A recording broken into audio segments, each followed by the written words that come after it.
I bought my dream car at 21.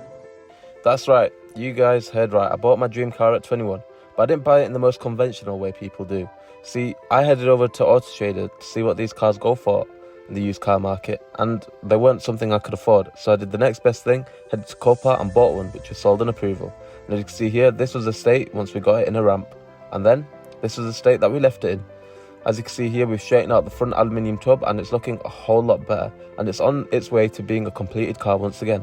So keep watching to see what we get up to in this video, from cooling to changing a shock to building the car back up to looking like a beast. Small little break on the wire, so we're gonna have to cut this open and fix that now. So yeah.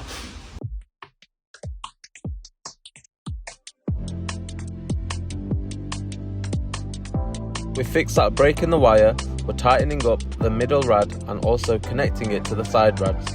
As you can see here, it's not that hard of a process. We've tightened it up, we've added the plastic trim, which allows for more air to be pushed through when we're driving.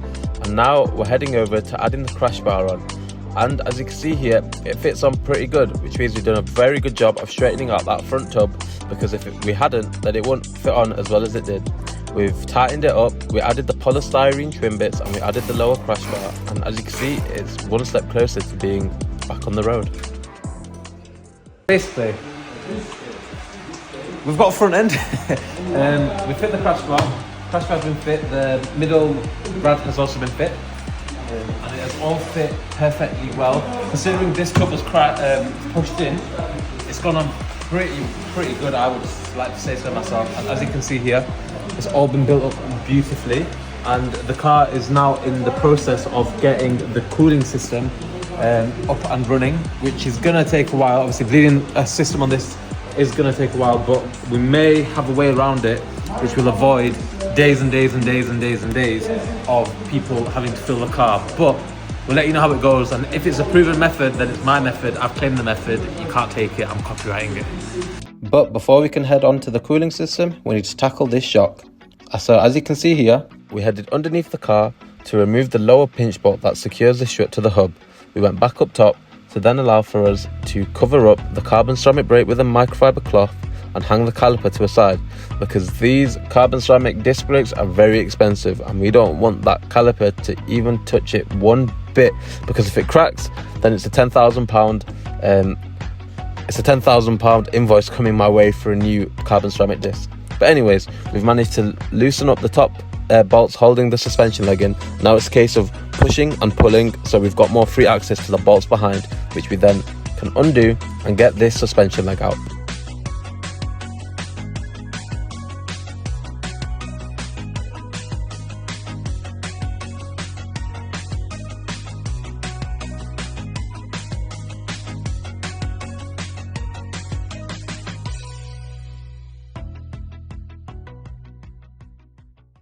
Straight bend.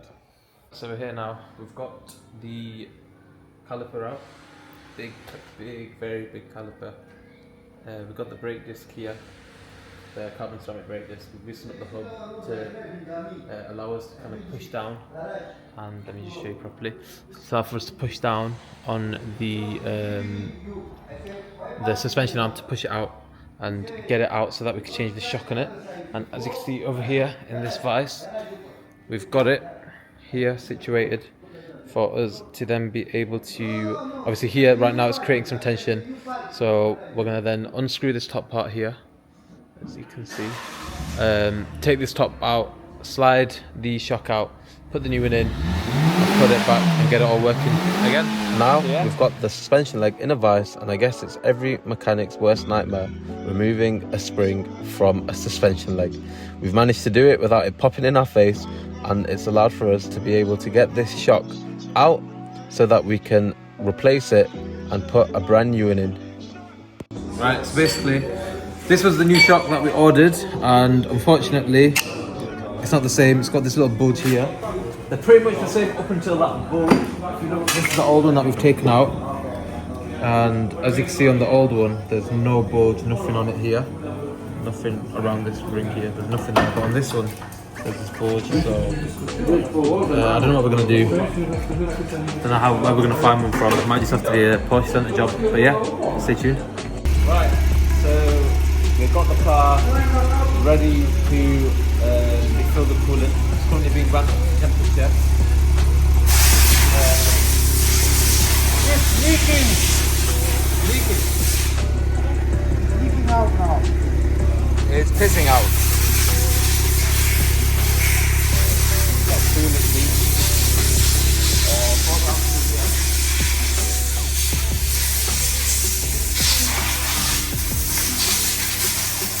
You made it right, man. The car has lost a lot of blood. It's coolant's like blood of the Kia. It's lost a lot of it. Yeah. Like, you make pump here, yes? So a pump was made like kind of thing here. Yeah. I mean, this is a different way to how. Right, so you haven't told me, young man, like this gentleman here, what is he your head engineer? Yeah, he's my Porsche tech. Ah, okay. He's Porsche tech, but Porsche tech. Porsche tech? Yes. Now, as some of you may know, bleeding a 911 is not an easy job, and we may have found a way to make it a lot more easier. So, I guess just watch along.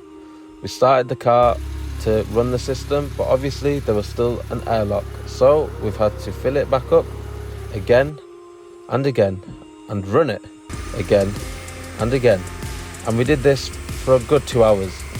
And if you guys keep watching, you'll see that even though it took 2 hours, we managed to do it a lot quicker than most, because we found a way to fill the car without using a vacuum or any other method that people have tried to use.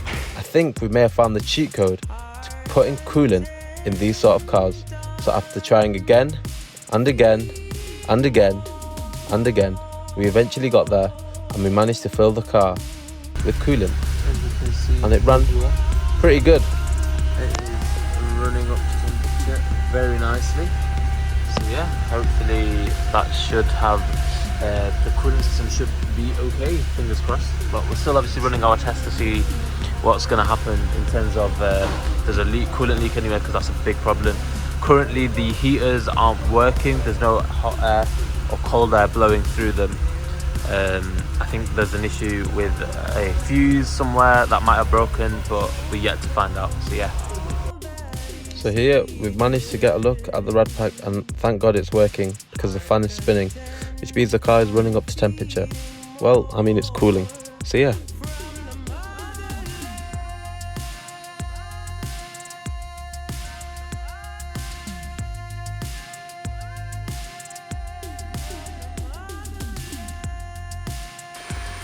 Spoke way too soon.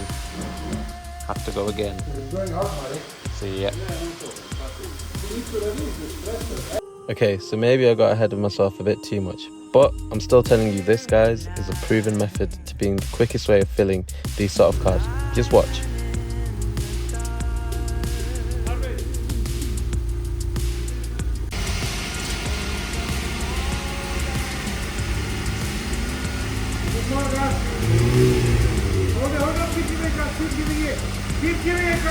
Right, so we're here back with the car, and as you can see, it is still up on the ramp.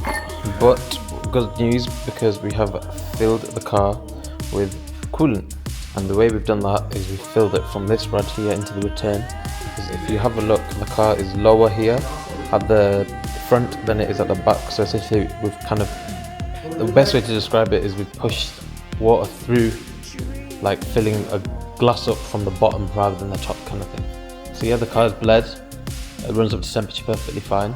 Still just needs topping up with a bit of coolant, because these take an unbelievable amount of coolant. But yeah, I mean, aside from that, it's time to get the rest of the car filled back up. So Andy, the aircon man, has told us once this needle starts running here, once the system starts running, sorry, the needle will come all the way down. So we're just waiting on that to happen to then carry on filling the car with aircon gas. So yeah.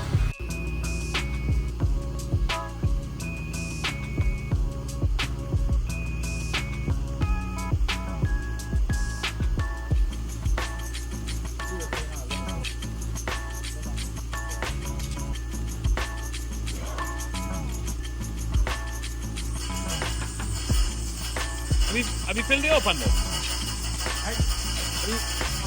Not on yet. What's going on? Filling the car with air compressor. It's not working.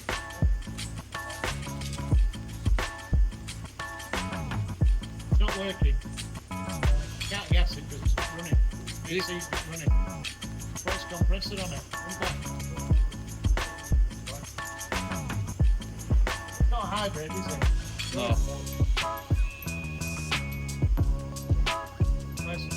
Compressor's not bad. Press play. Hang on now. So go on. We've got who here?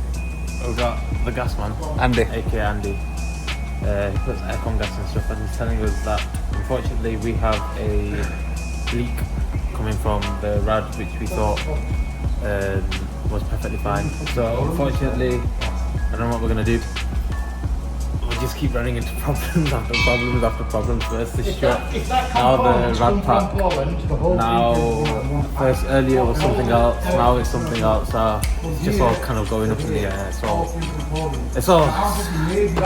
Yeah. So we won't let that get us down. We've got other stuff to get on with. What we'll have to do is we'll have to order a new rad. And once we have it, we'll fit it, get it retested, pressure tested, and all that. See if there's a leak from anywhere else. Okay. So yeah, apart from that, not much else we can really do, guys, unfortunately. But yeah, I mean, this stuff happens. Part of doing this sort of thing, we're always going to run into issues, but just gotta keep trying.